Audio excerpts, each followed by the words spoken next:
Well, as ICU admissions reach new record heights every day, the province is reporting its highest positivity rate since the pandemic began, now up to over 10%.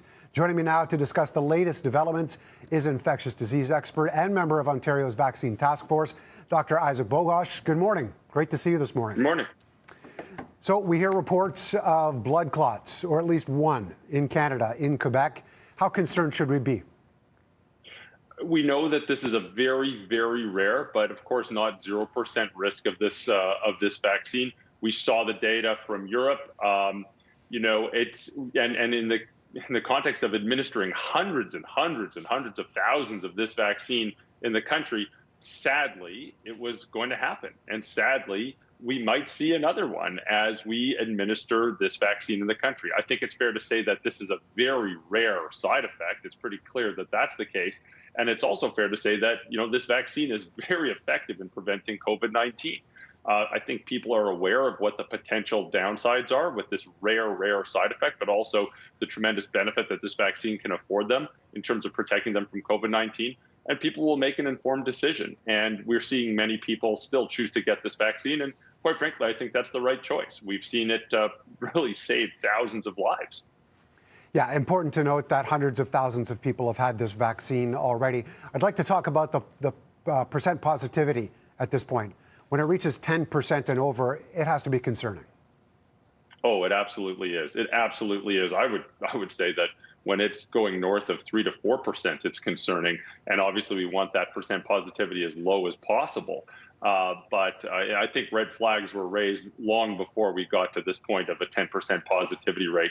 There's a lot of COVID-19 in the community, and of course, your healthcare system is really bearing the brunt of it. It's not that we're about to be stretched beyond capacity. We are stretched beyond capacity. Surgeries are being canceled across the province. It's not every day you hear about adults admitted to pediatric intensive care units. I mean, if that's not a big red flag, I don't know what is. So your health, it truly is an all hands on deck approach. I think April is going to be a very challenging month for your healthcare providers and in the hospital systems.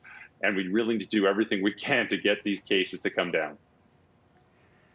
We're also hearing this morning of supply issues when it comes to the vaccines, that some of the clinics are now, at least in Toronto, starting to close down. How concerned are you that that race between the vaccines and the variants is starting to be lost again?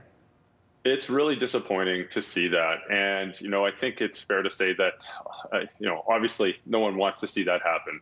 Just stating the obvious, there is a delay in a shipment of Moderna, and many of the clinics that are providing Moderna vaccine won't be able to run business as usual. I know it's on its way, and it will likely be distributed to those clinics shortly. So hopefully those clinics can get up and running again. Pfizer's coming in like clockwork, which is great. I mean, it's not the only vaccine we have, but it's an important tool in our toolkit. And we're getting in Ontario about 400,000 doses of Pfizer a week. And that's consistent, and that's going out to the clinics consistently.